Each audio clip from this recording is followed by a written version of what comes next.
mbega uburyohe ntuzavuge ngo wariye umuceri utarariye umuceri wa Lucky Rice. Uri umubyeyi uhahira urugo, uri umukozi wo mu rugo utumwe guhaha, genda ubaza Lucky Rice. Uyu muceri w'igitangaza wera mu Rwanda uri mu moko menshi cyane ku buryo buri umwe yisangamo bitewe n'amikoro ye. Tubafite umuceri mwiza muremure wo mu Bugarama, umugufi, basmati ibereye ibirori na brown rice, tutibagiwe akawunga keza, ifu y'igikoma ya finori n'isukari ihendutse, byose byo mu Rwanda. Akarusho kandi ushobora no guhamagara iyo nimero ubona kuri ekara yawe bakakoherereza ibiro byose by'umuceri ushaka mu rugo iwawe ukarenzaho inote y'igihumbi gusa. Ahira kuri wa@luckyrice.com cyangwa mu maduka yacu akwegereye. Lucky, ibyiza bihebuje. Aya basi kadutangire filime yacu.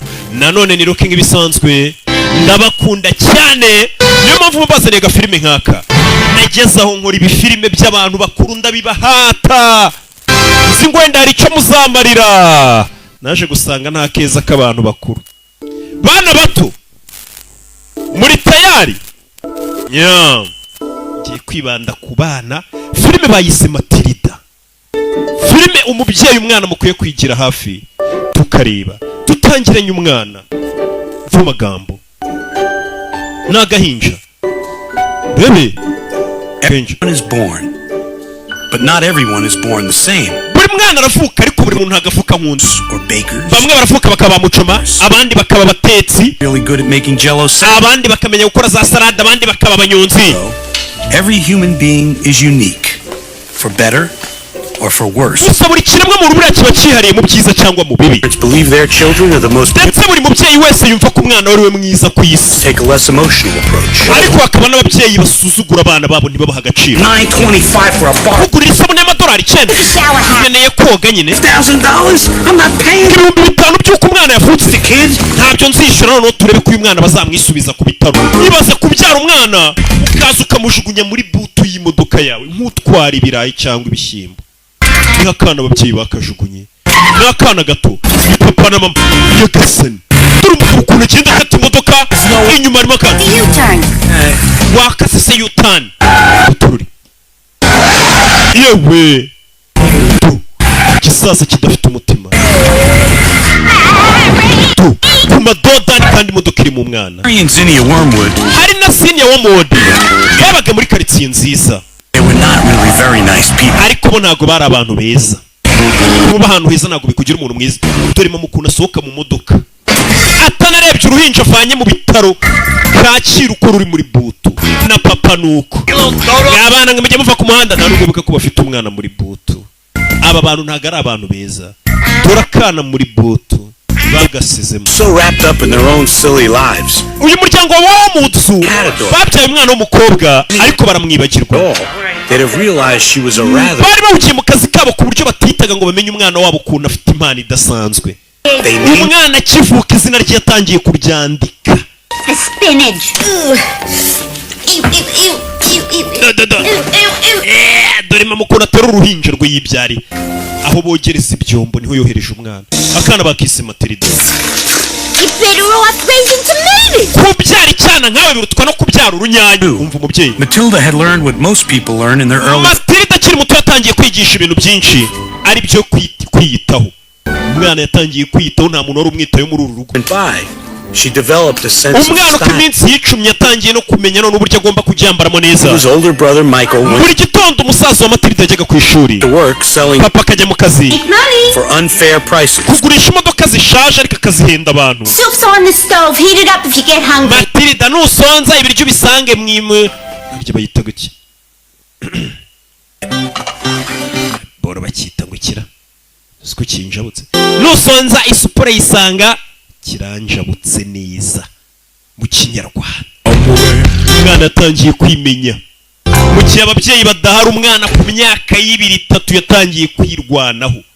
Ababyeyi be ntabwo bigeze bita kuri uyu mwana. Iyo mwito bari kumenya ukuntu afite impano idasanzwe. Umwana witwa Matilda imyaka y'imice cyane yatangiye kwirwanaho. ababyeyi mu gihe batari bamwitayeho bya bindi bana bacu babyuka biriza ngo daddy mami ngo iki n'iki umwana yatangiye kubyuka asoma ibinyamakuru. Matilda had read every magazine in the house. Matilda ku myaka ine yasomaga ibinyamakuru byose byo mu rugo. Courage and asked her father for something she desperately wanted. ndetse aza no gusaba ko ikintu kidasanzwe umunsi umwe. What do you want a book for? urashaka igitabo? igitabo cy'iki cyo gusoma? wowe gusoma Read when you got the television. we jya ureba televiziyo we ntabwo uzi gusoma warwana we. umwana ntabwo bari bazi kazi gusoma. Book that you can't get from a television faster. muri televiziyo ni ukura ibintu by'ubwenge kurusha ibyo wakora mu bitabo. Matilda already knew that she was somewhat different from her family. Matilda uwo munsi nibwo yamenye ko atandukanye na famiye ye. Needed in this world, she'd have to get herself. ndetse yaramaze kumenya ko ikintu cyose akeneye muri ubu buzima ari ugomba kukiha nta muntu uzakimuha. mwana wanjye ibiryo rero twabisize hariya muri micro-onde. The next morning, after her parents left, umunsi umwe mu gitondo ababyeyi ba Matilda bagiye ku kazi, search of a book. yatangiye gushaka ahantu yakura igitabo mu bitabo. abona isomero, library. umwana ku myaka ine yatangiye kubaririza ahantu haba isomero, haba ibitabo, hari library. umwana abandi bakwambuka nawe akambuka, bakwambuka nawe akambuka. ku myaka ine umwana yaramaze kumenya ko ikintu cyose akeneye muri iyi si nta wundi uzakimuha ari ugomba kukiha. ku myaka ine abakobwa bari kureba iyi filime abenshi bo bazi ko ikintu bakeneye ngo ari abagabo tuzakibahasha. ko rubanda muranatinyuka. umwana yaje mu isomero afite imyaka Children's books, please. ndashaka ibitabo by'abana ahantu biri Right over there. bibiri hakurya iriya. Need to pick you out one with lots of pictures in it. nze nguhitiremo igitabo. Thank you. I'm sure I can manage. oya urakoze njye ndaza kwifasha. nyagasani iki cyanara cy'imyaka ine. no thank you I can manage. mu kajwi gato umwana yaje mu isomero atangira gusoma. ku myaka ine abana bangana gutyo ubundi baba bari gusoma ngo bibe. Every day, as soon as her mother went to kubera icyo gihe Matilda mu gitondo kuko ababyeyi bajyaga ku kazi bamusize mu nzu, we yaragendaga akajya kwisomera ibitabo mu isomero, read one book after another. agasoma igitabo cyarangira akajya ku kindi. nyagasani uyu mukecuru yarumiye umwana ukunda gusoma. All the children's books, umwana amaze kurangiza ibitabo by'abana byose in search of something else. yatangiye gushaka ibindi bintu bitandukanye. Who had been watching her with fascination for the past few weeks, offered Matilda mu minsi mike ubonaga ko yanahindutse afite amakuru menshi. You know, you could ibitabo byamuhaga amakuru. own library card, and then you could take books wa mwana ngiye kuzaguha ikarita yo muri library buri gihe ujya for uzusomera. every day. aho kugira cyangwa ngo ujye uzana buri munsi, reka ngo upakirire ibitabo byinshi ushaka ujye usomera mu rugo, sibyo? umwana umukecuru yaramufashije. Matilda's strong young mind continued to grow, nurtured by the voices of all. ubwonko bwa Matilda bwakomeje gukura bugaburirwa ibyanditswe n'abanditsi b'inzobere. Onto the sea. umwana yasomye ibitabo byinshi cyane, yaragiye arakura, yasomye ibitabo. uyu mwana ameze nkanjye nkiri muto, narasomye shawe. Gave Matilda, mumbone nkuze nsigaye nsoma urwunge gusa, ariko buri ibyo nasomye birahagije. you are not alone. igitabo Matilda cyamukomezaga n'igitabo cyitwa ngo you are not alone, ntabwo uri wenyine. nicyo gitabo ngo Matilda cyakomeje kumufasha kurusha ibindi. umwana umunsi umwe yaciye hano kuri garidiyene, abandi bana bari muri garidiyene biga, ibitabo bye kaza akabisoma, by'abakuru n'abato byose avanga. amaze kugira imyaka nk'itandatu. umwana yarasomye. Today. uyu munsi hari agapfunyika kajoya. Where did all this come from? haba ibintu byose babikuye Library. mu isomero. The library? mu isomero You've never set foot in a library. You only. wowe ufite imyaka ine ntabwo wajya mu isomero. 6.5. mfite imyaka 6 n'igice. You were 6.5. You'd be in school already. iyo uba ufite imyaka 6 wakabaye mu ishuri. I was supposed to start school in September. iyi myaka inyemerera kuba nakabaye naratangiye ishuri mu kwa 9, ariko ntabwo mwigeze munjyana mu ishuri. vayo wa ruzingo we, vayo. umubyeyi nta nubwo yibuka imyaka y'umwana we. zana ibyo bitabujugunya hakurya. Dearest Pie, how old is Matilda? Matilda afite imyaka ingahe? I'm 6.5, Ine. Mommy. njye mfite imyaka 6. I was 6 in August. You're a nushushe imyaka 6 mu kwa I'm munani gonna go to urabeshya. school. school. It's out of the question. ndashaka kujya mu ishuri. Time for the packages. ninde se uzagusinyira ngo ujye? Packages sitting out on the doorstep. Now go watch TV. ninde se uzajya ureberera ibintu byo mu rugo n'ibyo bazanye? wowe ujye wicara mu rugo urebe televiziyo. I think there's something wrong with that girl. hakundi kariya kana gafite ikihe kibazo? Hey, give face. Have a marshmallow. dore musaza we nawe akamutoteza. we wa mujinga we, wansanga we. nyagasani umwana akabihorera. hano yari amaze kumenya ko agomba kwiyitaho. umwana yararagarira amarira agwa mu bitabo. Matilda longed for a friend Someone like the kind Matilda yahoraga yifuza kugira inshuti cyangwa guhura n'abantu bafite umutima mwiza nk'abo yasomaga mu bitabo, king dragons and princesses cyane cyane ubwo yasomaga igitabo cya Dragons n'ibikomangoma. that exist only in storybooks. Yaje kumenya ko ibyo bintu bishobora kuba biba mu bitabo gusa. Discover that she could be her own friend. That she had a kind of strength she wasn't even aware of. Gusa buriya gato ngazamenye ko afite imbaraga zidasanzwe nawe ubwo atarazi ko afite. We sell some cars today, honey, Wagurisha imodoka uyu munsi sheri. Does that mean I can get that new TV? None se uraza kugura televiziyo nshyashya? One day you're gonna have to earn your own living. Mwana wanjye umunsi umwe nawe uzatangira kwitunga. Icyo gihe ngo uzige business ya famiye. Kunyumva? All right. The first car your brilliant father sold. Imodoka ya papa wa mbere yagurishije. $3. Yayigurisha $380. 1,150. Nayiguze $300 yigurisha $1,100. One cost 500. Iya kabiri nayiguze $500. Sold it for 2. Yigurisha $2,220. Wait, Dad, it's going too fast. Just right. Papa uri kwihuta ndi kwandika. $68. I sold it for 900. Ariyo naguze $608 yigurisha $990. Cost 1,000. Iya kane $100. nayiguze $1,000. 7,000. Yigurisha $7,830. Big American. Yari American Bofors. What was my profit? None nungutse angahe yose hamwe? The last one. 10,200. $10,235 nibyo wungutse. Ababyeyi barikanga. Check it if you don't believe me. Bireba umwana si imibare ibintu byose umugabo yavugaga bari kwandika ntabyo bazi, umwana akora nka calculatrice. You're a little cheat. You saw the paper. Wabisomye ku gapapuro. Over here. None se nasoma agapapuro nicaye hano ugafite mu ntoki uraho? Smart with me? Urashaka kwigira umunyabwenge? Shaka kwigira umunyabwenge warwana? Smart with me, young lady. Nunyigira umunyabwenge? Punished for Urahanwa. smart. Urampanira se ko ndi umunyabwenge papa? When a person is bad, that person has to be taught. Iyo umuntu ari umuntu mubi aba agomba kubihanirwa. Umuntu haguruka wa muntu. Harry Wormwood Uriya mugabo hari wa Mood. given his Ntabwo yari azi ko yigishije isomo umukobwa watarazi. Umwana yari agiye kuzakoresha. when a child is bad, Aho kubwira umwana we ngo ni umwana mubi, person is bad. yaramubwiye ngo umuntu mubi. Introduced a revolutionary Icyo idea gihe yahaye umwana igitekerezo cy'impinduramatwara to their parents. kigaragaza ko umwana ari umuntu n'ababyeyi bari abantu, umwana nawe agiye gutangira guhana abantu. Iyo umuntu akoze nabi arabihanirwa. Umwana kuva papa yamubwira iryo jambo ese avuga ati nanjye rero papa uri umuntu mubi ngiye kujya nguhana. Ni papa wabimwigishije ngo iyo umuntu ari umuntu mubi arahanwa. Papa nawe nabonye uri umuntu mubi reka nguhane. Papa ubundi ngo ari kumubwira ngo iyo umwana ari umuntu mubi arahanwa. Ubwo ntabwo umwana ari guhana ababyeyi. None papa yambwiye ngo umwana araje no gufatira imiti chemicals yari yaragenda aravanga wibuke uyu mwana na ni umuhanga aba yarasomye n'ibitabo ibya chemistry physics byose araza arakuvangira.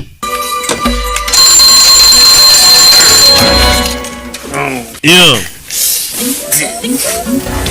Come.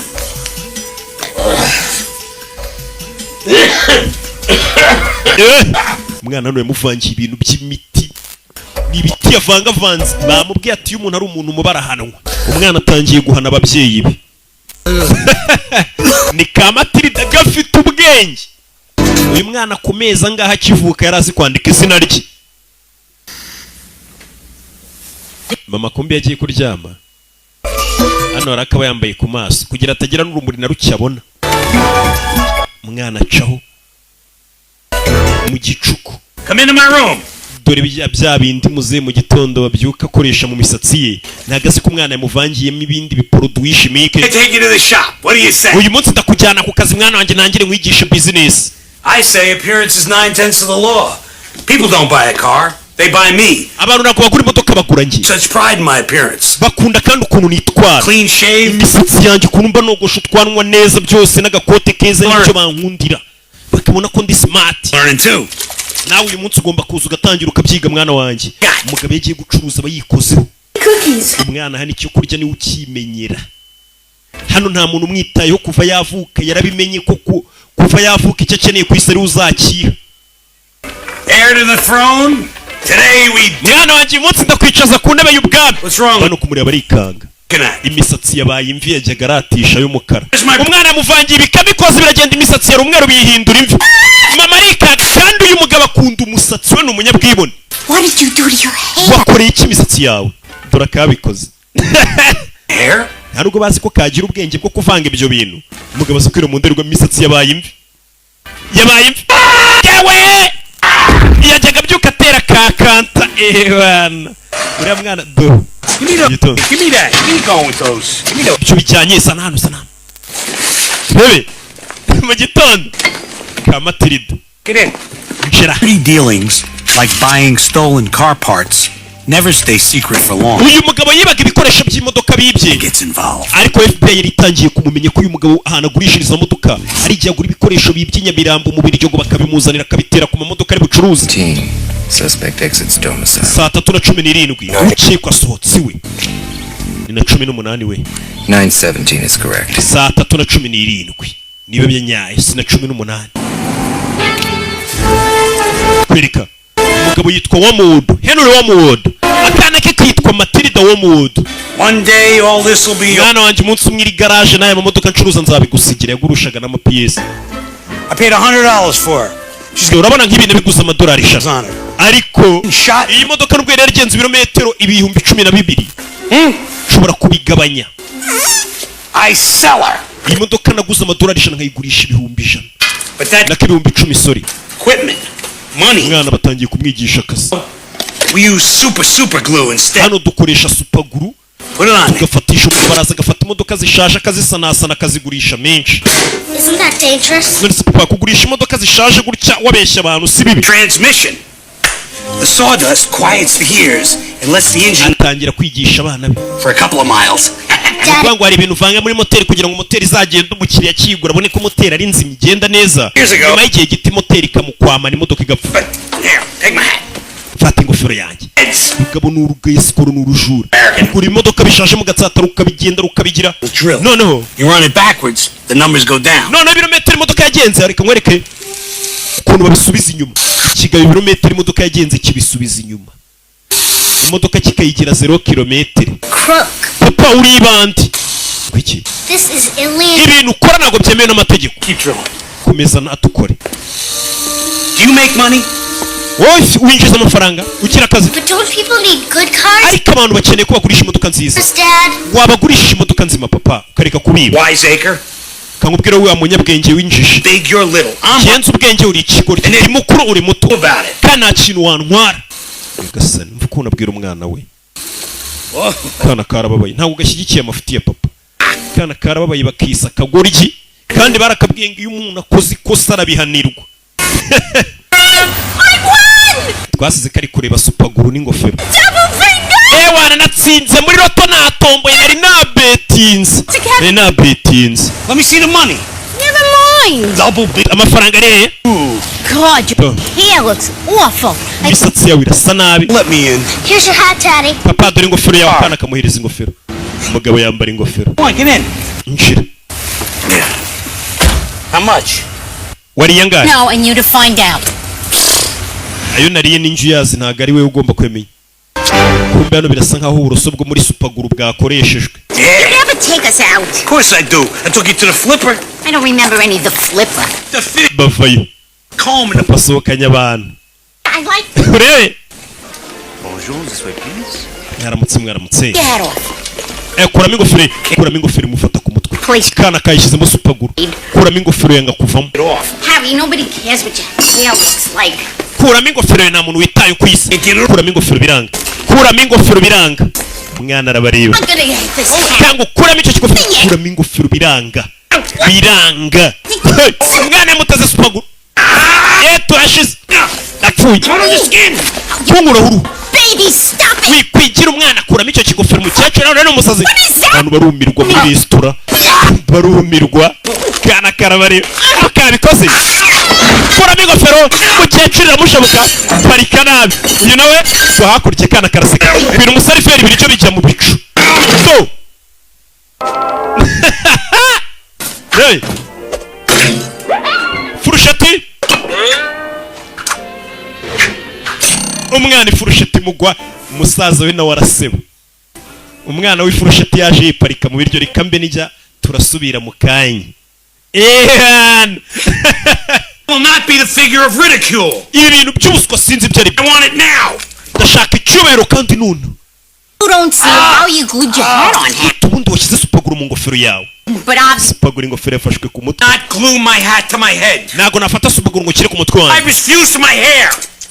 Baby, wait a minute. akarasika kamena isomera ibitabo by'isanamitima uze kumukora ingofero bakuranyeho n'uruhu mana yanjye we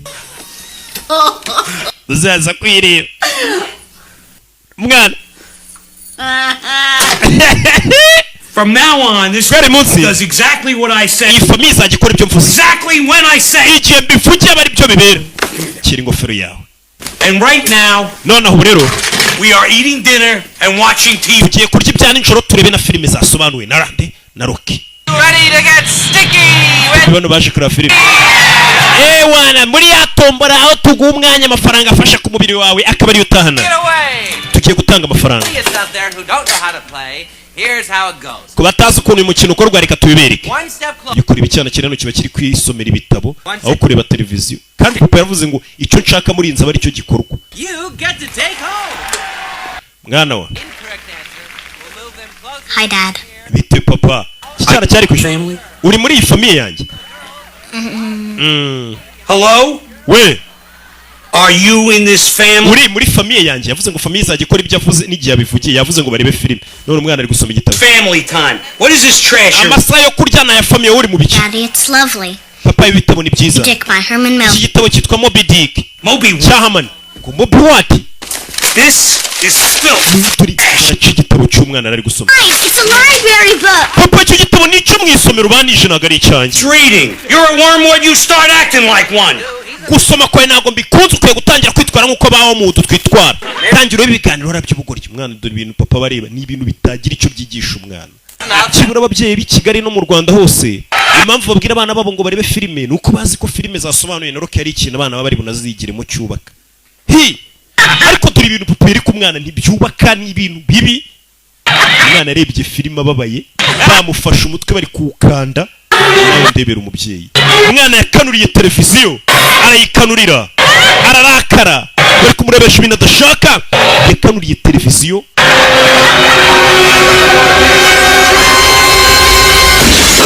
umwana yakanuriye televiziyo iraturika turashize cyane umuriro waje ari mwinshi. Didn't do it. Ntabwo ari njye ubikoze. Of course you didn't do it, you little twit. N'ubundi ntabwo ari wowe ubikoze you little twit wakagoryiwe gato. Ukuntu yita umwana we ariko. Put your light on. Cana amatara. Gasani. Was it magic or coincidence? Ese ni maji cyane ibintu byari bihuriranye. Umwana nawe byaramucanze. Humans use only a tiny portion of our brain. Bajya bavuga ngo ikiremwa muntu dukoresha agace gato k'ubwonko bwacu. For her own great strength of mind. Matrido yari ataramenya ko ubwonko bwe abukoresha hafi ya bwose. Buriya ngo umuntu twese ubona hano n'abantu wita ngo n'abanyabwenge ubwonko bwacu dukoresha akantu gato nta na kimwe cy'icumi dukoresha. Harry Wormwood, owner, founder, whatever. I got the Trunchbull, principal, Crunch'em Hall Elementary. Banyitaga Trunchbull ndi directeur w'ikigo cya Gardienne y'abana. I want a tight car because I run a tight ship. Ndagira ngo imodoka yanjye uyikore neza mu modoka nziza. My school is a model of discipline. Ishuri ryanjye ni ishuri ryiza cyane. Beat the child, that's my motto. Cyane cyane gukubita abana mpaka bamenya ubwenge nicyo nigisha. I got a boy, Mikey, and one mistake, Matilda. Ahubwo mfite akana mu rugo ndi bugwe nimba ishuri ryawe ryigisha cyane cyane rishingiye gukubita. Ngo moto y'ikigo cy'uyu mugore ngo nugukubita umwana mpaka amenya ubwenge ntago ari ukumwigisha mpaka bamenya. Let's do business. Nimba ari byo nanjye uguye imodoka umwana wanjye nzamwohereza mu kigo cyo mwigisha. Umudirectrice bita Trunch. Hey you. Trunchbull. Go to school. Urabizi ugiye ku ishuri yigo. Ejo uzajya ku ishuri. Yeah, okay. Yambiriye papa nyambira. Kumbe papa impamvu yohereje umwana mu ishuri ngira iryo shuri rirakubita. I always wanted to go to school because she loved Matilda yakundaga kujya ku ishuri kuko yumvaga ko ari hazigira ibintu. What her new school would be like. Go ahead. Yibazaga ukuntu nagira ku ishuri bizaba bimeze ishuri bwa mbere bamuzana ku ishuri. Surrounded by trees. Ishuri yaraje muri ryari ishuri ryiza rizengurutswe n'ibiti indabyo. Well, there was a building. Ariko inzu yaraje kwigamo nimbi. So regardless of what Crunch'em Hall looked like. Yirengagije ukuntu iryo shuri ryasaga nabi. Yishimiye ko yaraje kwiga dore ikigaje kwigamo. After all, any school is better than no. Nubwo ishuri yaraje muri ryasaga nabi ariko ryarutaga kwirirwa mu rugo atiga. Umwana wari ufite ubwenge akunda kwiga. Ishuri Matilda aje kwigamo. Directrice abana baramubona bagaha batwamubonye. Moto y'ikigo no gukubita abana mpaka bamenya ubwenge. Kandi byo kubigisha. Hey! Shuri bazanye mu Matilda. Yagasani. Bamubona ariko. bana barikanga. Ikiga abana bigamo kandi n'abana bato garidiyene pirimeri. You detention. Matilda yarebye arikanga. Kigajemo. You're too small. Grow up quicker. Wori gatonya uzakure vuba. Ibaza ariko Matilda ajya kwihisha. Shoulders back, stomachs in. Stand up straight. Hey, sorry. Attention. We biti. That's okay. It's much better than being out there. Ko bambwiye ngo nze hano sinibyo byiza kurusha uko waba uri harahanze. The principal, Miss Trunch. Uriya ni directrice w'ikigo mwita Trunchbull. You squirts better skedaddle. I'm not kidding. The Trunchbull likes to snap a whip in there to see who's trying to hide. Trunchbull araza gukubita umuntu wese warenze ku makosa nako ku mategeko ye. I'm Matilda. Banyita Matilda. Lavender. Hortensia. Je banyita Hortensia. She doesn't really hit children with that riding crop. None sura muyoboza kubita abana kiriya kigoza afite. For scare. Oya kenshi bari gukanga abana. Ariko ibyo akorera abana nibyo bibi. Second grade. Ejo hahise umwana wiga mu wa kabiri. Weekly visit to every classroom to show the teachers a thing or two about handling kids. Yakoze amakosa none basigaye muzengurutsa muri buri shuri ryose bagaragaza uko bakoresha umwana warenze ku mategeko. Of course.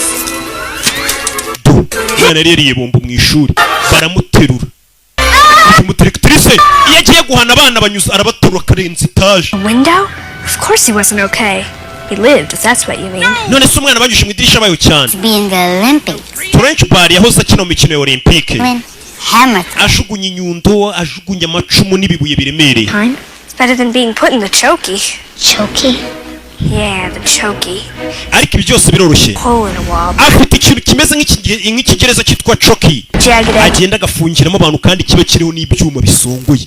Directrice w'ikigo umwana ukoze amakosa turano bamufungira. Kids in there? I've been in twice. Afungira abana muri icyo cyuma ngiye bamaze kwamfungira kabiri. Arahagusiga umunsi wose. Mujya mubibwira ababyeyi banyu. I mean, would your parents? None se ababyeyi baba babwiye ngo directrice aragukubita babyizera? Wapi? Hari ababyeyi batizera abana babo. Sha nanjye abanjye mbabwiye ko ku ishuri bamfata nabi ntibabyizera. Ndabona aje ahantu. Yeah. Fresh meat. Abona kana gatona. Gato. Amanda Thripp. Niko witwa? Yes, Miss Trunchbull. Yes, Miss Trunchbull. What's what, Miss? Ibyo ni ibiki bikize? Hanging down by your ears. Ibyo ni ibiki washyize ku matwi yawe? Pigtails? Ni imisatsi yitwa pigtails. A pig, Amanda? None se uri ingurube? Ko washyizeho pigtails? Do I allow pigs in my school? Ese nemera ko ingurube ziga mu ishuri yangira imisatsi bayiziritse kuriya niko bayita pigtails cyangwa se ponytails. Is a twit. Mama wawe ni ikigoryi nyagasani. Chop those off. Ita ukata iyo misatsi yawe nonaha. But Ariko iki? did you say but? Urambwiye ngo ariko ndakubwira ukata imisatsi ukambwira ngo ariko. I'll give you but. Wa cyane waruzengo aturo kana gato. Karaga imisatsi y'akana gato. Tebira directrice w'ikigo. Turashize. Karaga imisatsi y'akana wa filime. Karasa kana. Karenze igipangu hakuryiyo. Reba ikigo yigishirizamo abana. Umwana mu bwenge ariko. Yenaze umwana. Yagiye kugwa ku ruzitiro rumwica. Umwana yaje no ku ruzitiro. Yobe. Abura gato. Umwana agwa mu ndabyo. Agwa mu ndabyo. Karya umunyenga ahubwo. Karya umunyenga gasoroma indabo.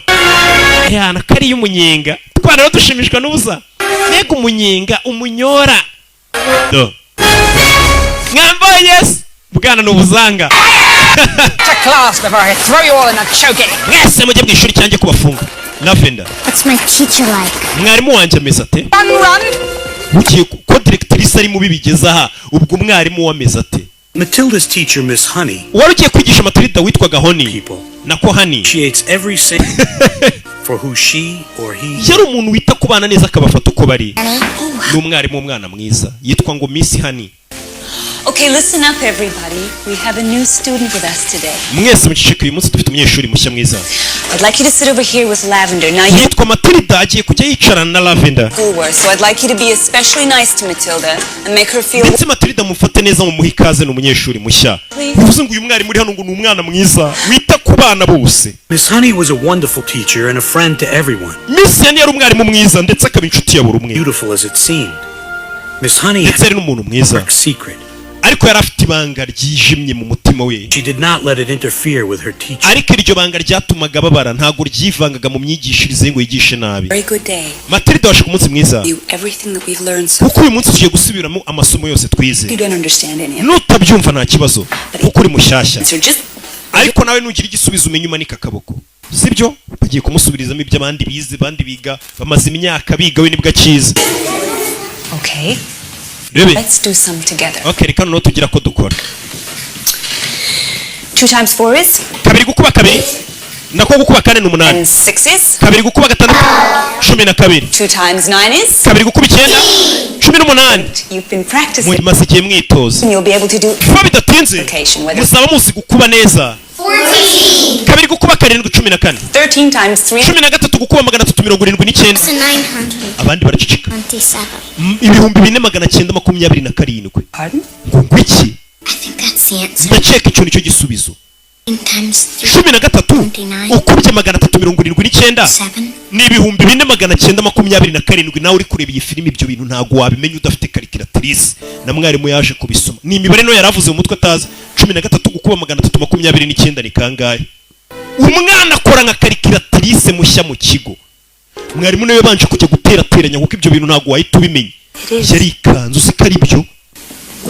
Wow, barumiwe. Matilda, you know how to multiply big. Matilda uzi gukuba imibare? I read this book last year in mathematics. Umwaka ushize nasomye igitabo cy'imibare muri library. You like to read? Ukunda gusoma? Oh, yes. Yego. To read. Nkunda gusoma. Ukunda gusoma iki? Everything. Ibintu byose. Lately I've been reading Dolls Chicken. Iminsi ishize nandi gusoma Dallas Chickens. Charles Dickens nako. Every day. Icyo gitabo ngisoma buri munsi. So could I. Nanjye nuko icyo gitabo nyangisoma. Cya Charles Dickens. You got your workbooks and let's start with section. Mwarimu yagizemo n'ubwo batangira kuvuga ngo mukore ibitabo twige. Abonye umwana umurusha ubwenge. Akuze kujya kwiga muri Gardienne ugasanga umwana uri kurusha ubwenge. Yikanze. Ibitabo no mugora asoma warangije za kaminuza. Nibyo uyu mwana asoma afite imyaka 6. Uyu mwana ari kunyibutsa nkigasha. Nabonaga ndi gutigiye mu ishuri. Nabonaga bari mu mbarusha. Yayisaza ku muyobozi w'ikigo feri ya mbere. Kumangana. Injira kana kaza ubwenge bana bato mujye mukunda kwiga. Musabe nka Matilda nanjye narize. Niyo mpamvu tsobanura neza. Jen, good. Njirano, Jen. One of our little heart-to-hearts. Do. Directrice w'ikigo. Mese nk'umusazi. It's about the new girl in my class. Nari nje ngo tuganire ku mwana mushyashya ndi kwigisha. Witwa Matilda wo mudo. She's a real wart. Papa yarambwiye ngo mwana ni ikigoryi. Wiki. Urwana rw'uruswa rutaza ubwenge rw'urucucu. She's a very sweet girl. Barabishi Matilda n'umwana mwiza. Ndetse afite n'ubwenge. Child? Yes. Ubwenge. Multiply large sums in her head. Ashobora gukuba imibare myinshi cyane mutwe we. Akora nka calculatrice. Well, I think she might be happier in Ndakiye kuri mwana nagakwiye kwiga muri Gardienne tumujyane nko mu wa 5 primaire bamukuye muri Gardienne. Can't handle it. Cypress, you're trying to foist her off on one. Kira cyane wa barambwiye ngo kira ubangamiye nawe ubwo gitangiye kubangamira ushaka kukikiza ngo cyoreza abandi barimo. Ibyo n'ubugwari. Ndagira ngo unyumve Jane. The distance the shot put goes depends upon the effort you put. Itandukana ry'ukuntu twese duteramo rino buye n'umuhate dushyiramo ngo turishukunye. Can't handle. Sasa directrice tanyawa tura mwana abageye bambwiye kari ikigoryi. Kurya. Bashukunye ikibuye. Roza kino mikino ya Olympique. One day, Jen, you'll see that everything I do is for your. Jen do mwana umwigisha nimba yanagukubaganiwe ushaka umwikiza ngo umwoherereze abandi barimo ubeshya ngo afite ubwenge. Genda umwigisha. Gasani. Dore ibintu abarimo. Witoriza gutera utwuma ku mafoto y'abana bo mu kigo cye. Umwana ku ishuri. Umunsi wa mbere ku ishuri ageze iwabo abona hari abantu bacunze hanze. Hari abantu bikena ba FBI bari kuneka papa bamenye ko acuruza imodoka mu buryo butemewe azigurira ibikoresho by'ibipapirano.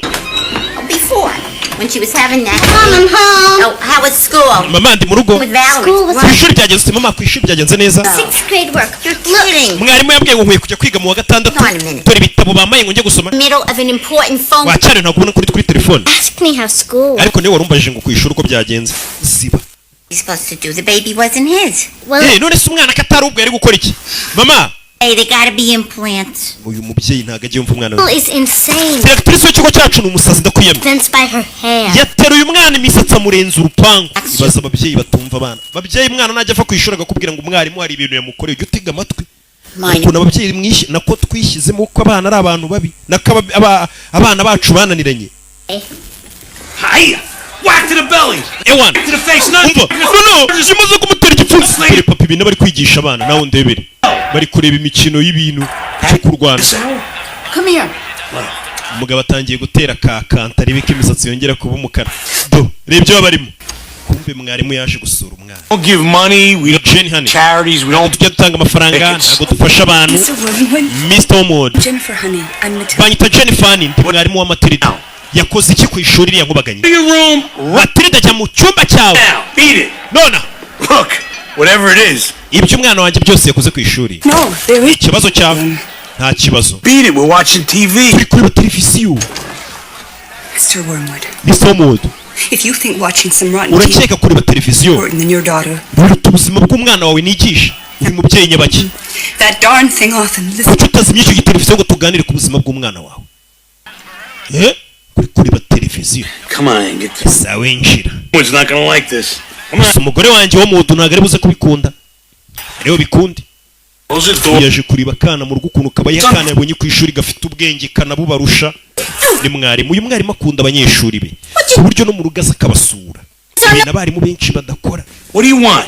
I'm sure you're aware by now that Matilda has a brilliant mind. ese murabizi ko umwana wanjye afite ubwenge bwinshi nzanira byerisha Simply extra. papa byeri zashize hari urwunge urwo ni rwo nashakaga ubundi na mbere Oh, no, thank you, dear. nawe tugura urwunge oya Material that I didn't see until my second year of college. ubwenge uriya mwana afite ngiye natangiye kubugira niga muri kaminuza I really feel with private instruction that she'd be ready for college in just a few short uriya mwana ashobora kuzajya muri kaminuza agifite imyaka mike cyane kuko hari imyaka myinshi azasimbuka ari i burayi niko bakora ibintu ufite ubwenge bwinshi ntabwo bagutesha igihe ngo urangiza za pirimeri bahita bakujyana muri za kaminuza ugakomeza niko nakabaye narize ariko banindijemo I have a nice house, mfite inzu nziza wonderful husband. mfite umugabo mwiza You were slaving away. ibyo bintu byo kwiga n'amasomo ubuza nano ntacyo bivuze You want Matilda to go to college? urifuza ko Matilda wacu aziga kaminuza College.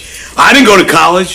I don't know anybody. nje ntabwo nigeze niga kaminuza nta n'umuntu tuziranye wayize Fool salesman. ariko reba ukuntu ndi umucuruzi w'umukire umva umubyeyi You're educated people, Mr. Wormwood. ntukajye usuzugura abantu bize I'm ill, heaven forbid. nuramuka urwaye College graduate. uzavurwa n'abaganga bize Or say you were sued for selling a faulty car. cyangwa nibakorega gucuruza imodoka z'injurano cyangwa zifite ibibazo ukajya mu rukiko uzatabarwa n'umwavoka wize abantu bize ntukabasuzugure buriya umuntu wize niyo waba umurusha amafaranga ntukamusuzugure iyo turi mu bibazo nibo duhamagara ati ngira ku rukiko bikurikirane Going to agree, are we? cyangwa kwa muganga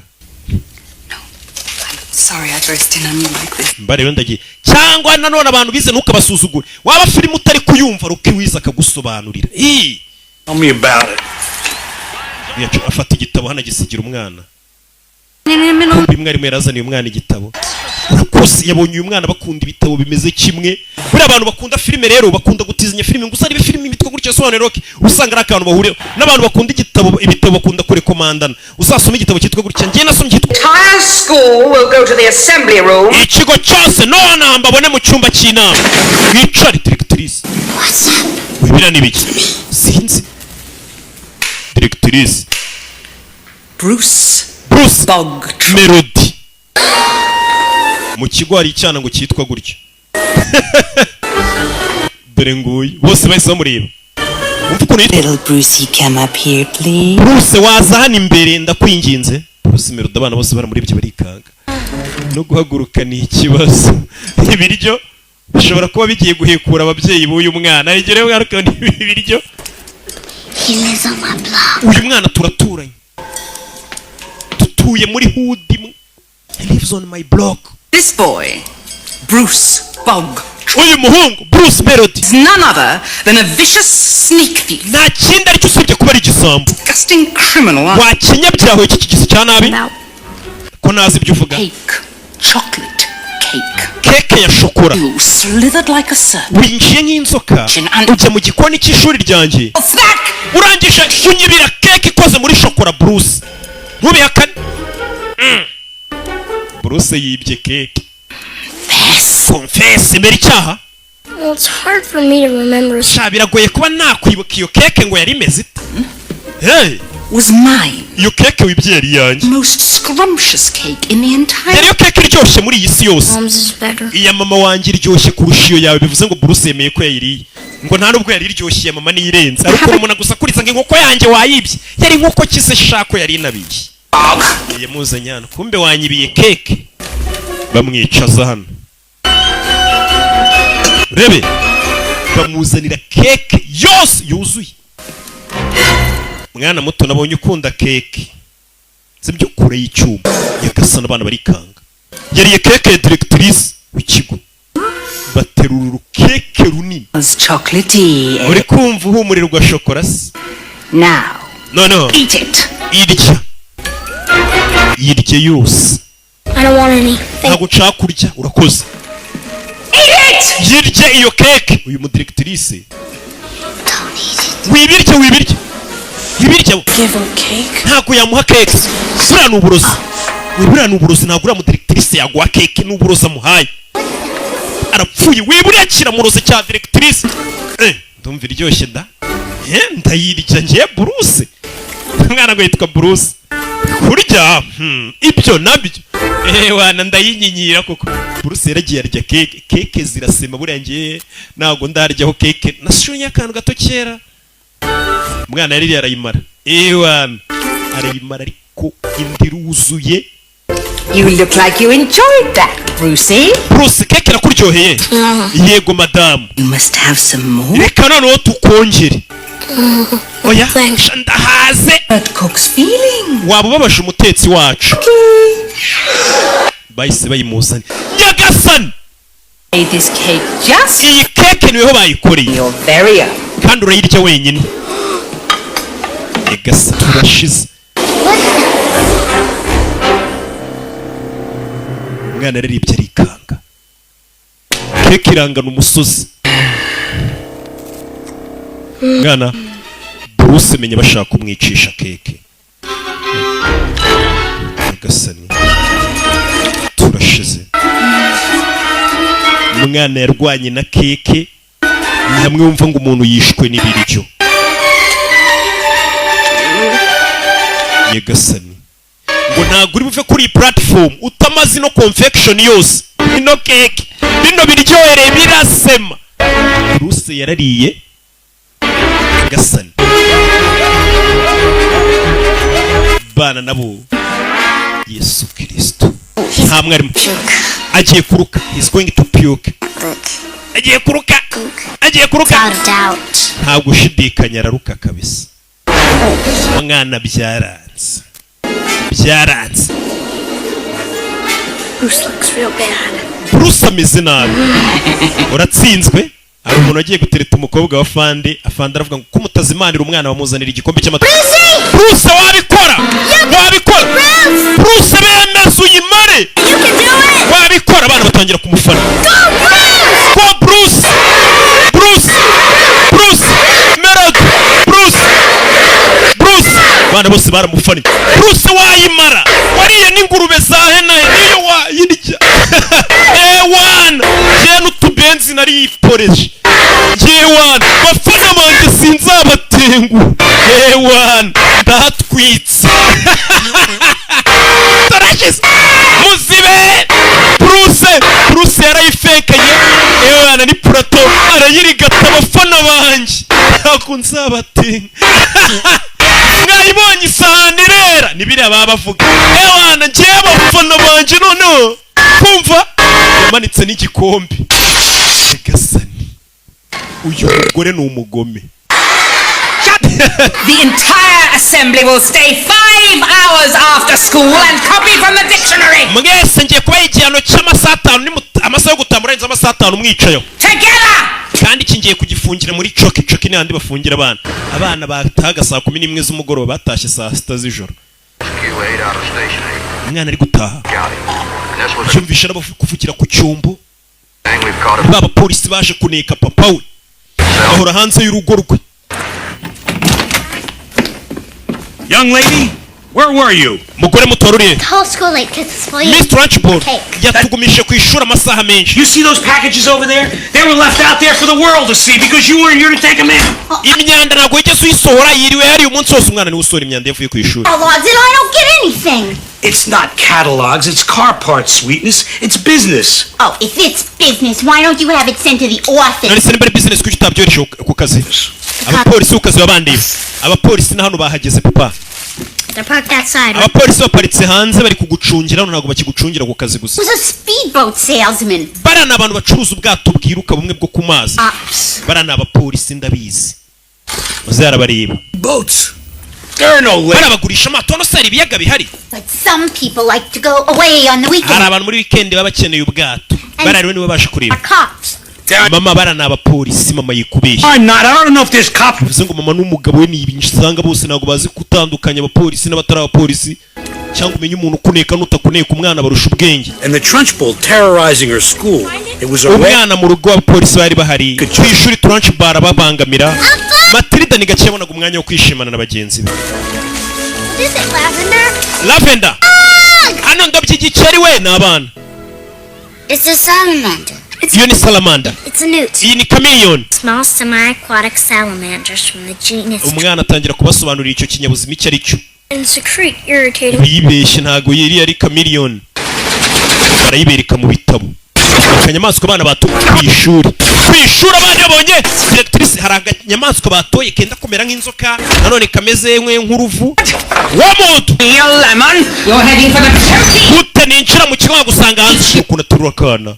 You and your father. Fanya nkwigisha isomo warwana we. Cecuru ni umugome.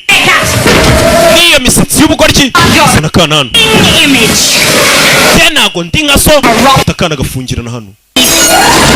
Nyegasani. Miss Honey. Teachers our class today, Lavender. Please get a water pitcher. She'll be here in a second. Come on. Urebe. Mwana ya jano. Directrice y'ikigo ngagiye kuzamo hano. Mwana itagufatira amazi y'akantu k'akanyamaswa babonye ka mu mazi. Bahita baza guhisha ibintu mwarimu abana bigisha byose. Kugira batabona ko bigisha ibintu byiza. Ideas come from hard work and careful planning. Buri akazi karenze gaturuka mu gukora cyane no gutegura witonze. Raina, cover the birds and the beetles. Mwana ya jano ahisha ka kanyamaswa kabo. Last time. Bano bafite ukuntu bahita bahisha ibintu bishimisha abana umwarimu akoresha. Don't laugh. Don't. Directrice agiye kwinjira ntimuseke ntimuhumeke. Don't breathe at all. Ntabwo sinumve n'urwana na rumwe ruhumeka. Yinjiye. Miss Trunchbull. Morning. Mwaramutse Miss Trunchbull. Sit. Shara. Mwana azaniro y'amazi yo kunywa. Shu. Shinguka. I've never been able to understand why small children are so disgusting. Ntago njye amasha kumva ukuntu abana batari ibigoryi. They're like Ari hehe? Matilda. Bamujyanye muri choke ni mu runigiro. Niko bahita. Muri choke ni mu runigiro. idea of a perfect school, one in which there are no children at all. Ibaza ariko umuyobozi w'ikigo ngo ubundi ikigo cyiza mba nifuza ni ikigo kitarimo umwana n'umwe, kandi abana ntibakwiye kwigisha, ariko ngo ikigo yifuza ni ikigo kitarimo umwana n'umwe. Noneho You wowe front of the class imbere y'ishuri sasa kuva kanama akajyanye kugafungira mu runigiro uyaje ugatabara ni ka Matilda ni Miss Jennifer Honey. I tell you, kana itakazana mu ishuri kigane n'abandi kugenda ugafunga kana umunsi wose. This could be the most interesting thing you've ever done. Ikimenyero iki kintu gitangaje wigeze ukora. Rekurira urwana hasi. Squirming worm of vomit. Icara hasi wakinya mu njonjorerwa we barutse. Nyagasani umva ibitutso tukabana ariko. Aza kunywa amazi uyaraseka. Guruka. Kakandi yazishije imisatsi. Miss Honey taught us how to Uzi guspellinga yego. yesterday. Wejo batwigisha guspellinga. Ijambo difficulty. Difficulty if your life depended on it. Nubundi mpamvu uzi gukuri spellinga ni kwa kundi ugenda uvuga inyuguti igize ijambo nyine. Murabyumva. How would that be? Mrs. D, Mrs. D, Mrs. I, Mrs. F, Mrs. F, F.I. ubwo bari kuspellinga difficulty. Mrs. L, Ariko binyuje mu buryo uramugore bigisha. Sicyo? Why are all these women married? Kubera icyo ubundi bari gukoresha ngo Mrs. mu buryo mukoresha mu spelling. In spelling, not poetry.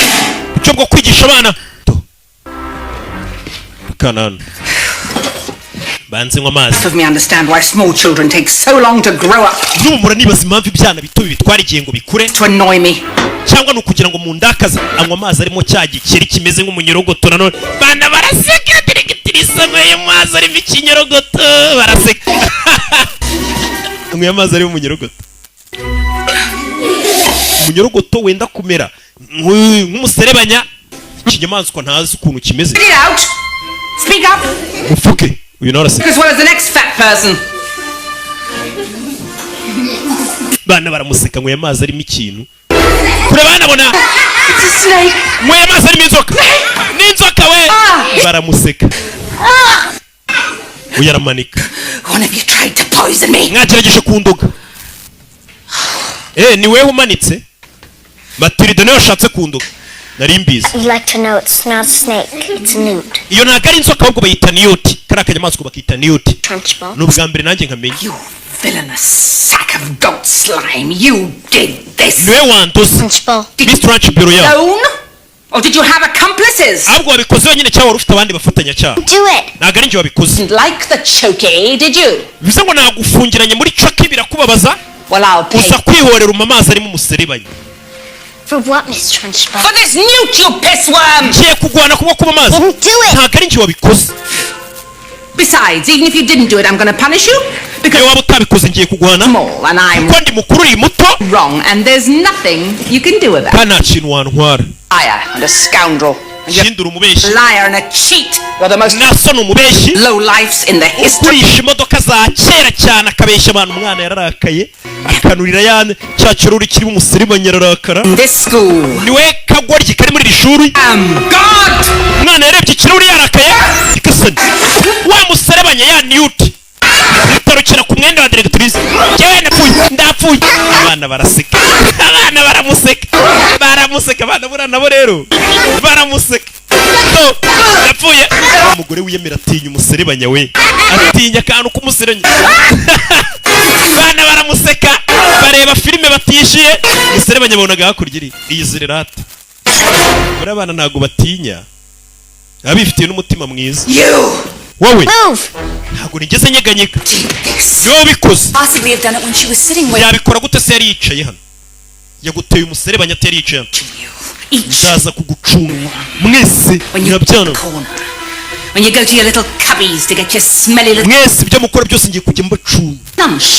kugeza aho mukataho murira mwese nzajya ndi kubacunga cyane cyane wowe Matilda leta yikubita aragenda rebe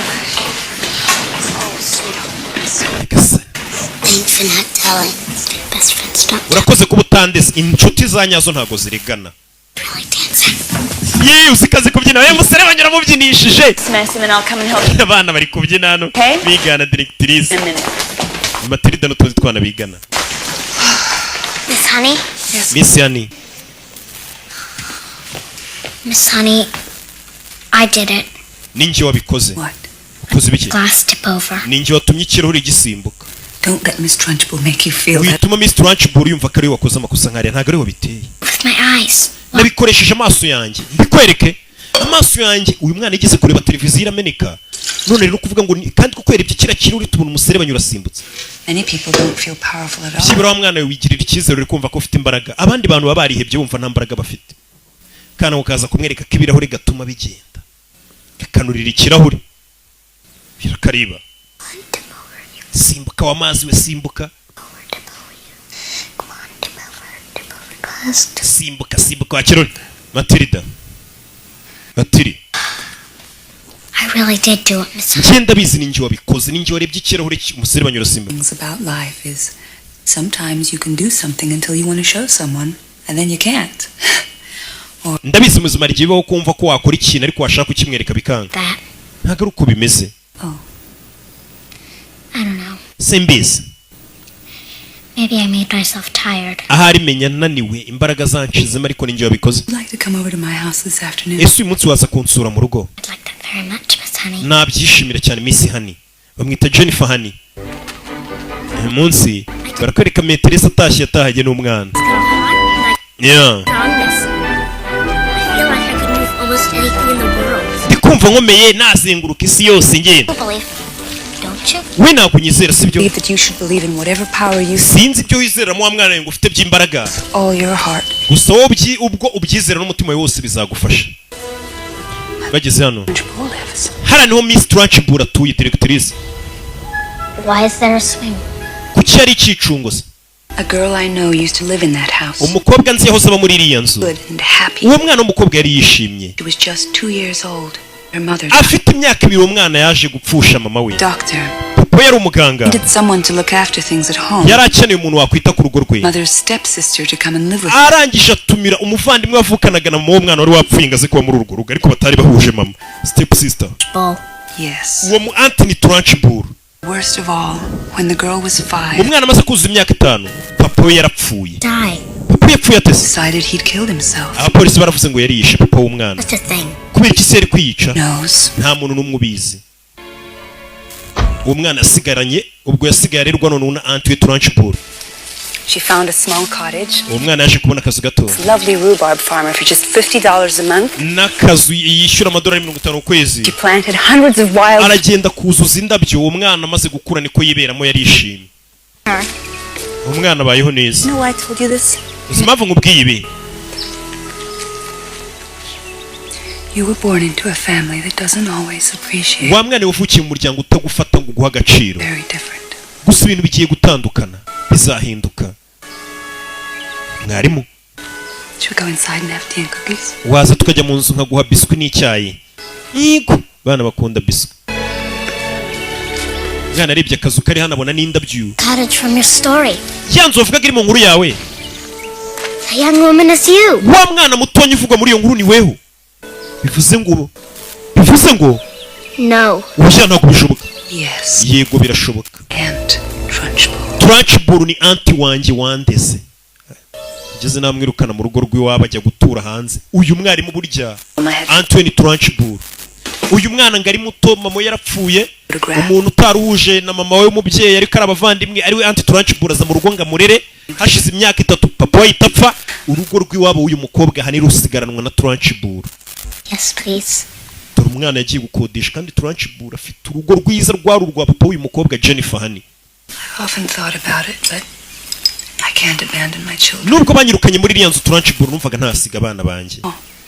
You're very brave, Miss Honey. Abana bawe n'abana b'ibipupe. Ufite umutima ukomeye. As brave as you. Ntabwo mfite umutima ukomeye nk'uwawe. Weren't afraid of anything. Nari nzi ko abantu bakuru nta kintu batinya. All grown-ups get scared, just like children. Abantu bakuru no bagira ubwoba nk'abana. Wonder what Miss Trunchbull is afraid of. Ubu ndibaza ngo Miss Trunchbull watinya iki? Nimba abantu bakuru batinya Trunchbull atinya iki? Dore Miss Trunchbull mu nzu nini uyu mugore agatura mu kazu gato byegeranye gato. Kandi urugo ni urwa papa we. Bari hano bari kugenda babona Miss Trunchbull. Ni tante w'uyu mukobwa Jennifer hani. Ninsaba mubona kisa nabi ibirabyo byayeriyo bega nawe ubwasa nabi no ku mutima. Bakiri imodoka ye y'umujinya tarajya kurahura n'ipusi. Ura n'ipusi.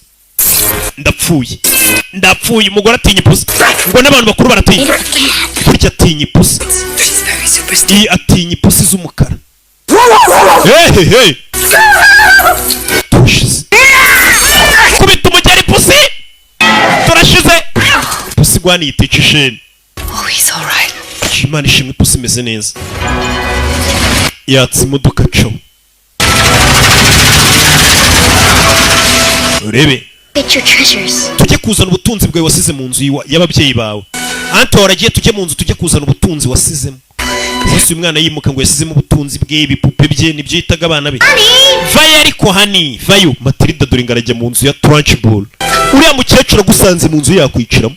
Uyu nawe arakurikira. Sasa yari mu nzira agenda imodoka imupfiraho. Wibuke imodoka zose zaguzwe mu rugo zaguzwe kwa wa mugabo Henry Wamwood. Zipfu ubusa kuko aba yaratuburiye abakiranga imodoka ni nziza. Binjira mu rugo. Iyi nzu ni iyanjye.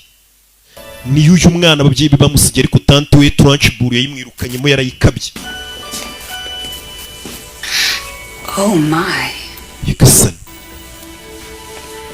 Kisi hano.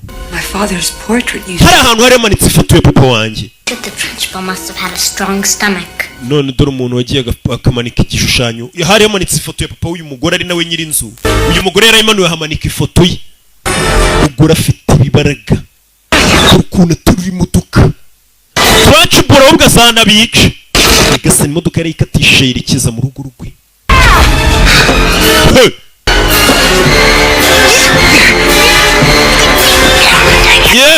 Modoka yisunika wenyine. Father's chocolate box. Dore kaka box papa wanjye yashyiragamo shokora. After supper, he'd take a chocolate, cut it in half. Iyo twamaraga kurya papa yakuragamo shokora. Me the bigger half. Akayigabanya karya agace gatakama kanini. Count them so I couldn't even sneak one. Ubwo yapfaga turanchiburiza shokora zose yarazitwaye yanga kuzongera kumpa shokora. Akajya zindira mu maso. Izi shokora nta mwana uzirya. Turanchiburu ni waziryaga wenyine akakarababara. Have one. Wariye mimwe. Wayiriye. No. Ya. Yabimenye ko ari shokora yabuze. Where's Lucy doll?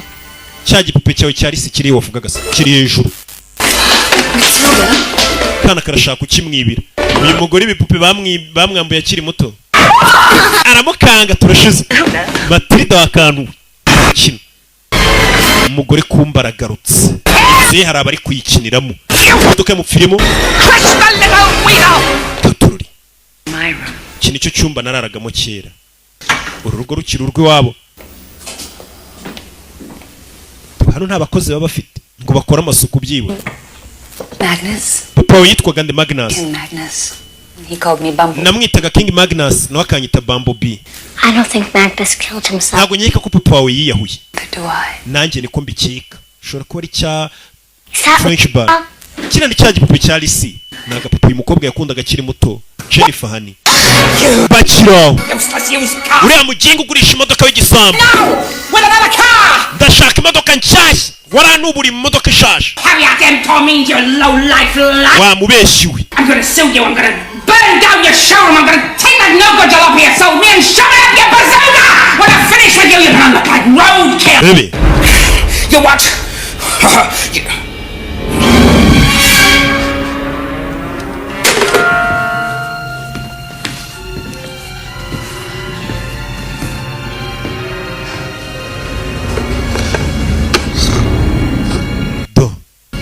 Yaza kureba shokora ze. Indo hafunguye hano.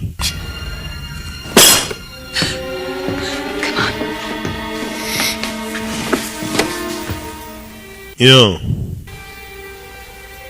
Shouldn't we hide or something? Yeah. Go to the end of the hall, down the stairs, and out the kitchen door. I'll distract her. Wegenda wishaka kurya ndamurangaza.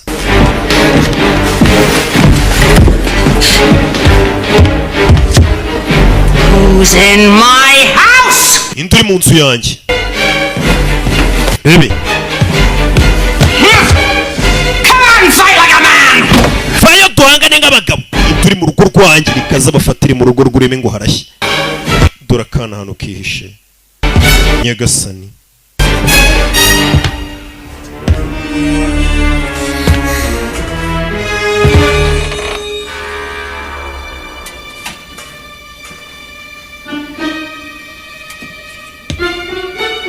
Urebe.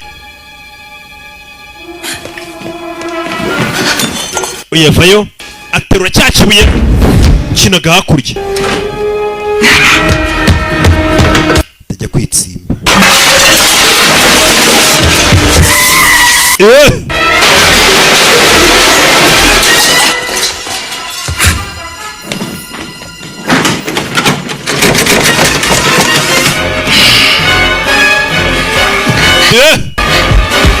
Do.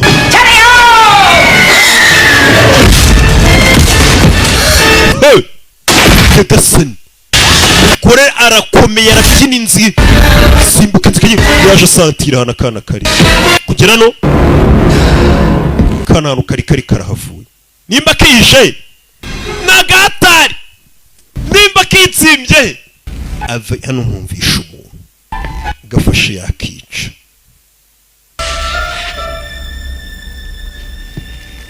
gafashe yakica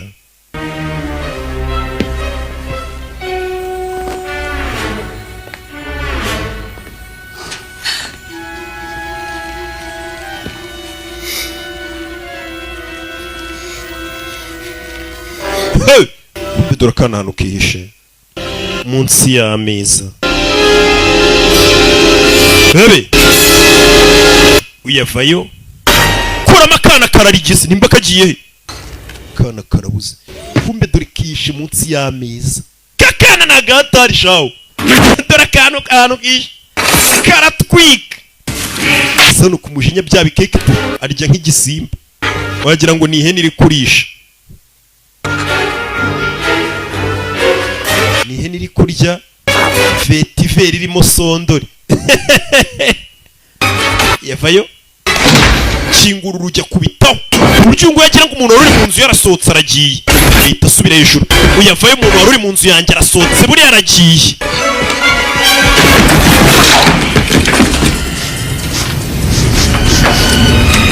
Yo yumva parufe.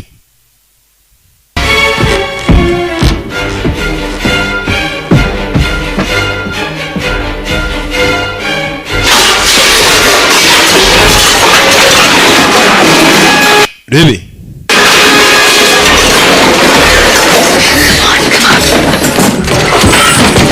hey! Turashize yash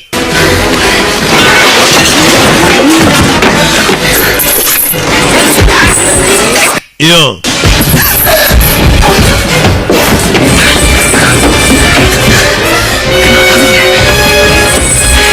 Some rats are gonna die today.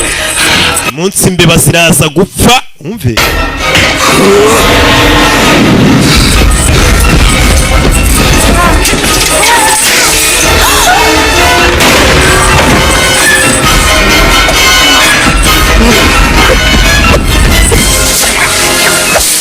Hey! Gasani mwana rebyiri ko muguru yano hey! Ikangamo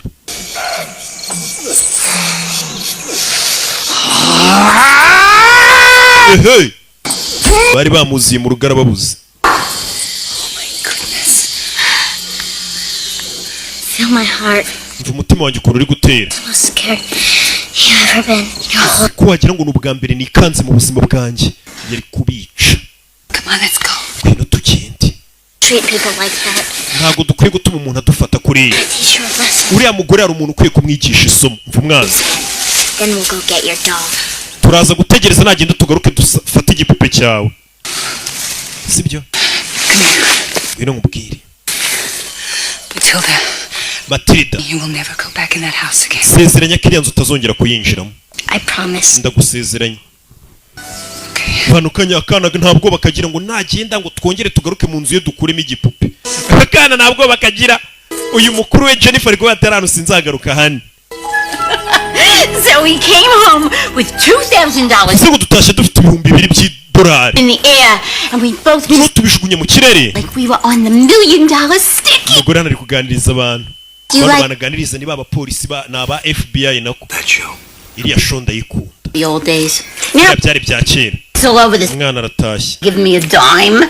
Matilda, this is Bob. Atiriduye ni Bob na Bill. the cops. Abo ni abapolisi. Cops, they are ace Baragara abapolisi bacuruza amato. I'm starved. Nsariranyishe. Hi, Harry. Bite hari. Who are you? Muri bande. What is this, a hot tub party? Hano habaye ikirori. Here. Sokere mu nzu. All day I come home, you're entertaining a couple of surfer dude bodybuilders. Banakoze umunsi wose gata. Papa bo ni abapolisi. Interested in timeshare? Urifuza ko tuzagurisha ubwato. Let me talk to people. I am in a cage, Harry. None se ntabwo nemerewe kuvugana n'abantu hano mba ni muri gereza. Besides those stupid kids. Bamwe kuvugana n'abandi bantu batari ibi bigoryi by'abana twabyaye. Home and find dinner on the table. Umugabo agomba gutaga asanga ibiryo biri ku meza. Umwana atangira kwitinya. What do you want? Papa. Yell at me, okay? Ngaho nsakuriza. Up and leave us alone. Siba wacyana we nawe ndekanye nyine. Begin. Ongera unsakurize papa. Usakurize. And pound your miserable heart. Ahubwo rikanze ngo utimbure washwana we. Kugira ngo muzajye mu micubahiro hano. Umwana akanurira urugi kumwe bajya bamutonganya. Umwana urugi rukinga atarukozeho. Ahita ashyiramo n'ipata. Uyu mwana bikoza bishaka noneho. No kid likes being yelled at. Nta mwana ukunda gutukwa. Precisely Harry's ranting and raving. Cyane bitutsi papa we hariya mutukaga. Power. Ibyo byatumye umwana atangira kumenya ko afite imbaraga muri we. Practice. Icyo yari akeneye ni ukuzikontorora no kwitoza. Umwana amenye ko afite imbaraga. atangira kwitoza amenya ukuntu azajya zikoresha yarakaye. Hasi imbaraga kenshi ze zikora iyo bari kumutuka yarakaye. Yatangiye kwibuka ukuntu bajya bamwita urakagoryi, akibuka ukuntu umutwe tupoye n'igisambo kandi urubuto ntago rujya rugwa kure y'igiti cyararuvuyeho. Niburi wa muhudu nawe twarenga ba wa muhudu. Umwana yarakaye nibwo imbaraga ze zikora. Umwana yatangiye kurakara, amataka yafungura atayakozeho, akaza agasuka hano mu giporezo, ikika akagikoresha atagikozeho. Umwana imbaraga zatangiye kuzikontorora,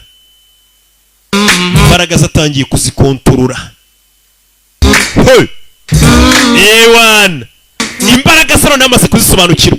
Amatara arayatsa atayakozeho. Umwana atangiye kumenya imbaraga afite, kugira ngo ubwonko bwacu bufite imbaraga zidasanzwe kuko bwose tutabukoresha. Umwana hano yaramagiye arisobanukirwa, usanga afite imbaraga zidasanzwe, araziserebura. Noneho ndanahatwika dore indabyo, imbaraga ze yaragiye azi, menya ukuntu azajya azikontorora. Ewana undi buhatwike, ewana ndabica ndabamara. Karagiye ahatwika, karishimye. Ibintu mu nzu gasigaye kabiterura, katabikozeho kakabikaraga. Akana gafite ubwenge bwinshi, ubwonko buhambaye cyane, bufite imbaraga zidasanzwe. Nuko kari katubara especially for all you little bitty babies moving and grooving on this sunny afternoon, playing music to make you smile, so you'd better not touch that.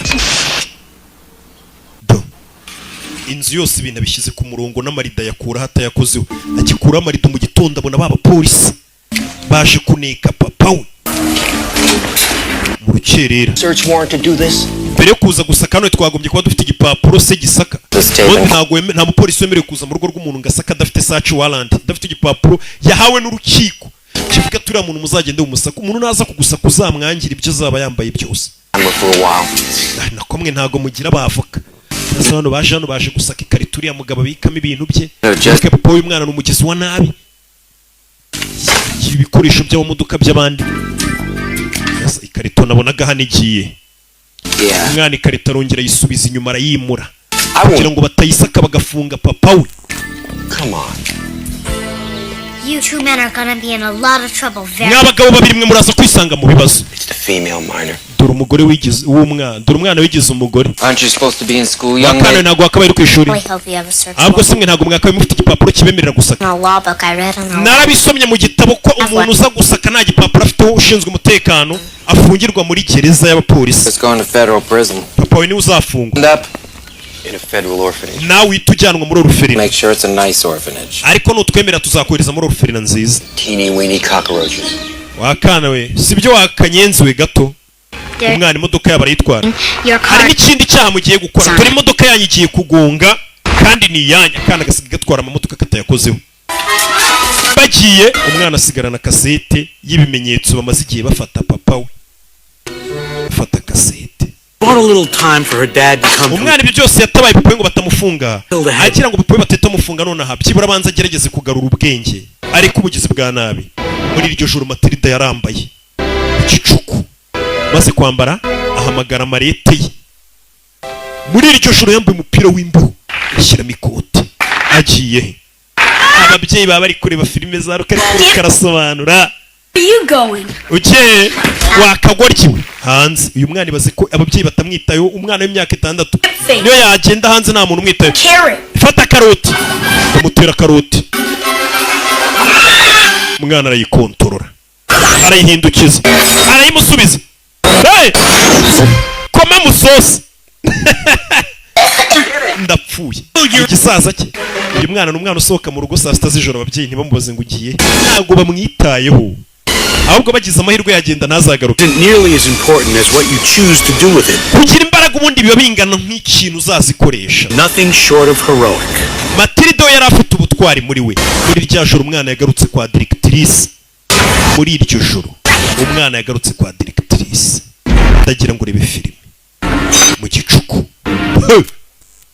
Yagarutse kwa directrice. Directrice araracyaza ibyuma we. Uyu mugore ni umugome, araracyaza ibyuma. Arya na shokora. Abana baturusha ubwenge barya utuntu turyoshye.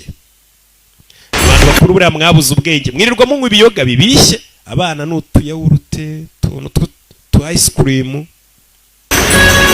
ikintu gituma abantu bakuru banywa ibiyoga n'ibindi biyobyabwenge bana batorata inzoga nimbi sibyo nuzajye ubona iwanyu bari kunywa inzoga mujye mubwira ababyeyi banyu ngo papa ni bibi munywa urwungi zana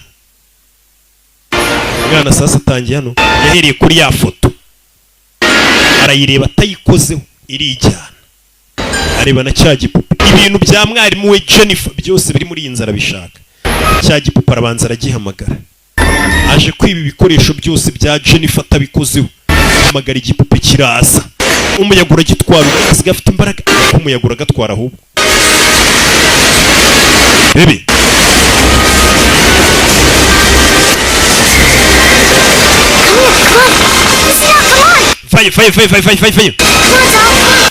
vayo rebe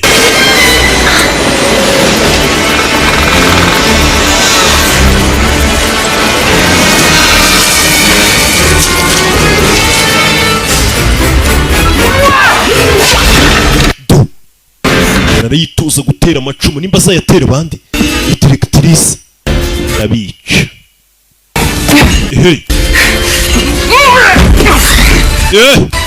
mwana arabanza zanareba za shokora arazizamura za shokora izi ni shokora directrice nako mwarimu wakunda Jennifer hani nazo arazifata ikintu numvishe mu idirishya ikintu numvishe kariya kana gafata sibyo murihangana urwunge nicyo kinyobwa kikiyoboye umwana igipupa aragikura asigaye afite ibibaraga bidasanzwe nta bibaraga bindi bidasanzwe we akoresha ubwonko bwe 100%. uri kureba iyi filime ukoresha agace gato cyane niyo mpamvu ubona nyine nta hantu urajya ibyo birabaye umwana aramanuka ariko umanuka kakitero nimba ari akabano nimba bakita gake ni umubano dore umugore aratera amacumu nimba bayitoza kwica ibisambo turashize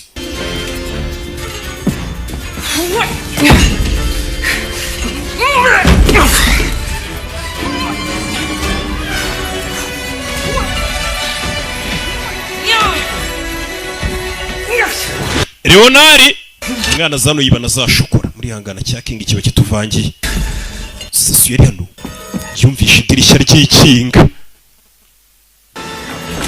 za kureba dorakana gafite umutima ukomeye ibaze kwiyahura mu rugo rw'umugore nk'uye gufashe yakwica mu rugo rwe arara yitoza gutera ibyuma kana karamureba yari kunywa icyayi akana kari gukontoresha ibintu byose amaso isasta z'ijoro kazigeza gakoresheje kihutije n'isasta zita zigera kugakoresha ubwonko umwana agira gutya inteba yegeza inyuma rebe ukoresheje amaso uyabona sasta z'ijoro zigeze mu kanya saa 3 agiye kwicarana akana kari hano karategura gira gutya izari sasta z'ijoro karongera kajyana urushinge zibasayine zari 3 zibasayine nako mumbabarire ifata isaha do kana karbanza karibano gakoresheje ubwonko bwako buri kiremwa muntu dukoresha ubwonko bwacu igice Leonari do umwana ari kubikora Leonari ngwino hano do katururi umwana arabanza amanura yafoto uyu mugore yashyiza wibuke mwarimu Jennifer azano kingurira kingi yaravuze ngo iyi foto ahantu imanitse ngo hari hamanitse ifoto ya papa we umwana yafashe ifoto y'uyu mugore arayitwika akoresheje amaso ibintu byo kujya mu rugo rw'abandi ukarushimuta ukamanikamo n'ifoto yawe ntago ari sawa reba filime umwana kumarura bya bibuye ibyo ajya gatera ari muri akikina ya mikino ya Olympique uyu mukecuru Magnus ifoto ya Magnus fayo uyu ni papa wa mwarimu Jennifer hani akavayo nyir'urugo uyu yashimuse banakeka ko ashobora kuba ari we wamwishe wishe papa uriya mwana Jennifer cyangwa se wa mwarimu wigisha kano kana Jennifer hani uyarebye saa sita z'ijoro zimwuzuriye mu kanya hari saa tatu ariko uzi kubona amasaha ari kukwirukanyiraho wareba ku isoko ukabona ni saa sita mu kanya wari ukabona ni mu gitondo burakeye umugore yarahamutse abonye ifoto ya Magnus azi wapfuye yimanika ubwoba bwaramwishacaho mwana reka mbe njya shokora mbitekerezaho ni akana kinjira mu nzu umukecuru ahunze urugo rwe isasu yari mu nzira agenda yabonye umwitero uyu ni umwitero k'akana kambara mu mutwe buri gihe ku ishuri niyo style yako aranayihumuriza aya mavuta ariho n'iki kombe mu gitondo Miss Hani ntabwo uri bwizere icyo nkuzaniye yazaniye icya gipupe Miss Hani yakuze baramwambuye uriya mukecuru rero mwibiye igipupe dore n'akandi nkuzaniye ni shokora papa yajyaga muha kera byose byari byaribwe n'uriya mugore directrice isa na shokora nyiguhishire uyahisha igipupe batamenye ko n'injoro bagiye kukiba uyu mukecuru directrice w'ikigo I will be teaching your class today. uyu munsi ishuri ryawe ndaza kugufasha kuryigisha dore isura harimo n'uduheri wagira ngo ntazi ya mavuta bita arya bedanga Honey to get very, very nervous. Matilda. Miss ya no munsi yagize ubwoba ariko Matilda yari afite umupango. She's really raving mad. What is it your father used to call you? Pawe yajyaga guhamagara ngo iki? Bumblebee. Yamamagaraga hummingbird cyangwa bumblebee. He called her Trunchbull? No, I suppose he called her Agatha. None se Uncle Trunchbull nako Tante Trunchbull bamwitaga ngo iki? Bamwitaga Agatha. Maybe I could go back to the house and put the doll back while she. Iki gipupe ndagisubiza kwa directrice mu rugo atazanamenye ko ari we wagikuyeyo. It's gonna be okay. Biraza kumera sawa ndagusezeranye. You promised you wouldn't go back in that house. N'ejo bundi wari wansezeranije kutazasubira muri iriya nzu. On the garage roof. Nabikoze byose ndi ku rusenge. Nakoresha imbaraga zanjye ibintu mbisohora mu nzu ninjiyemo. Ibyo bintu by'imbaraga zawe uhora umubwira ntazo ufite wakanawe kucyo ubeshya kandi imbaraga kamenye kuzikontorora karabanza kamwiryaho. Umwana arongera azamura hano ijagi atayikozeho mwarimu yikangamo turashize mwana mbwa ati njye mfite imbaraga ibintu mbisohora mu nzu ninjiye muri iyo nzu za mbaraga zawe ngiyewe baranzi mfite imbaraga meteresi yikangamo turashize karamuseka njye mfite imbaraga reka noneho nyimanure hasi hariya urebe arabanza shyiraho amarita ahisha ibintu byose uriya mwarimu yanga ibyo rikanga kandi akamwereka imbaraga gafite gakoresha ubwonko bwako 100%. Ibintu kiremwa muntu kitarabasha gukora. Nice girl. Nta kongera kwigira umwana mwiza. Hey, niko kamubwiye ati ibintu byo ku mwana mwiza tubigabanye. Hey, don't make me wait. Icara mwese mwituma nekerezo yarinjira. And hold the newt. Vaya. Hey. Ranks. Nawe je mu bandi wa Rwanda we. Directrice w'ikigo. I am here to teach you all a lesson. Mwese nje kubigisha isomo. Directrice w'ikigo. Sometimes in life, horrible and unexplainable things. Rimwe na rimwe mu buzima ibintu bibi utasobanura bijya biba. These things are a test of character. Ibyo nibyo bisuzuma umuntu tukamenya uwo ari we. Gasana. Ubwana bwiga muri kaka. Muri gardienne bahita mu kaka. Character. Form a line across the room, quickly. Mwese mukuru murungusi mundi. Fill this gap. Yeah. I expect you're wondering what I'm talking about. Yes. A child came to my house. Hari icyana cyaje mu rugo rwanjye n'injoro. When? Sinzi igihe yasi cyangwa igihe yagereye mu nzu yanjye. Buretse wowe wezi. I know a child came. Ariko umwana waje mu rugo rwanjye ndamuzi. Dore ngo You know it was illegal to enter someone's home without their permission. Mwari bizi ko amategeko y'umuntu umuntu yinjira mu rugo rw'abandi nta burenganzira afite. Yego Miss Trunchbull. Hey, shoulders back. Mwese mubane barabana nk'abasirikare. Do any of you recognize muri mwese hari uwibuka uno mubano. Uyu mubano abana bose bazi uwambara, baramuzi, ni Matilda. Kadukina umukino. Wearing a pretty red. Okay, reka tubanze tubare. Ejo hahise hari umwana wari wambaye no ribbon cyangwa se uno mubano. None uyu munsi ntawe yambaye. Uwo mwana niwe waje mu rugo rwanjye rw'uhato. Who does this disgusting ribbon belong to? I shall personally see to it that the demented, drooling, slime-breathed little Lilliputian who owns this disgusting ribbon. Ndashaka kumenya umuginga waje yambaye no mubana akawutwangeje n'ibyo yakoze akabisobanura. I was the one who was. Ninjye waje wawe ninjoro. No, I broke your. Kuvuna akaboko. Do it again. Nigeze kuvuna akaboko mbere ndongera nkavuna. I am not 7 years old. Ntabwo ngifite imyaka 7. Tante wanjye Trunchbull. Bana buri kangu ni tante we. Ntabyo bari bazi. Will be put away in a place where not even the crowd. Wacyanongeye kugufungira ahantu nta muntu umuzongera kubona. Ndabizi ko ari we waje wanjye. Look. Reba. Umwana azamura ingwa koresheje amaso ye. We dore ingwa uri kwizamura we uyarikanga. Bira byose n'umwana uri kubikora bikoresheje ubwonko bwe.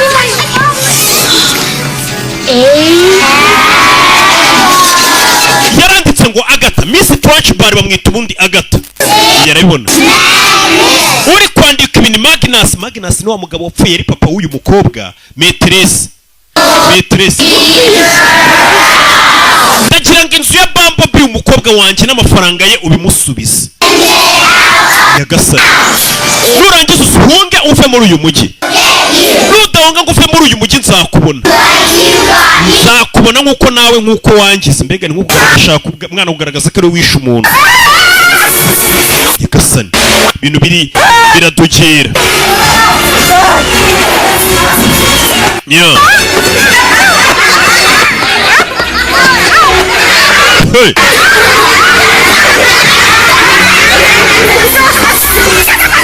Nyagasani.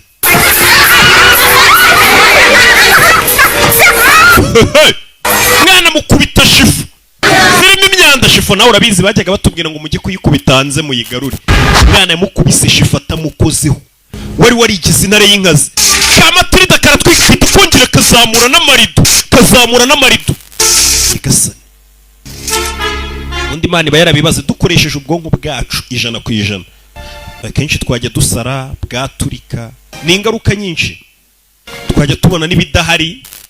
Niyo mpamvu usanga dukoresha agace gato ku bwonko bwacu. Uyu mwana wakoresha igice kinini. Niyo mpamvu ubona abasha kumuvinga ibintu akabijyana handi atabikozeho. Niyo. Directrice w'ikiga abana baza kumushungera.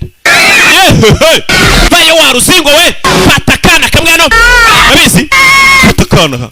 Rebe. Patakana. Directrice. Miss Trunchbull wibikora wishukunye umwana. Umwana bagiye kumunyuza mu idirishya ngo rimeneke. Umwana akingura idirishya basi ritamukubita.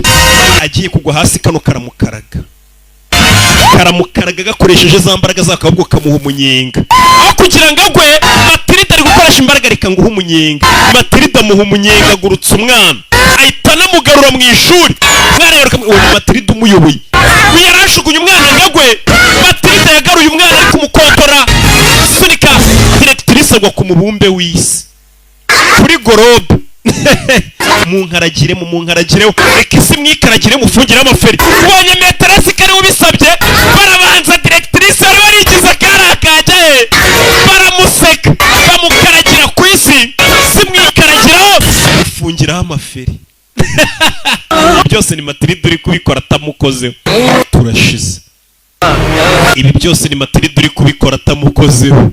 Wari warigize intare y'inkazi yirirwa kubita abana bababaza. Buriya nta cyiza cyo gukubita abana. Uyavayo azagonga kana hano. Rebeka. Vayo. Karavenda. Matilda ahita akazamura hejuru. Directrice afata ubusa. Bana ndanahatwitse. Ibyo byose ni Matilda uri kubikora mu ibanga. Dore bya bintu abana baba bapfunyitse bari buze kurya.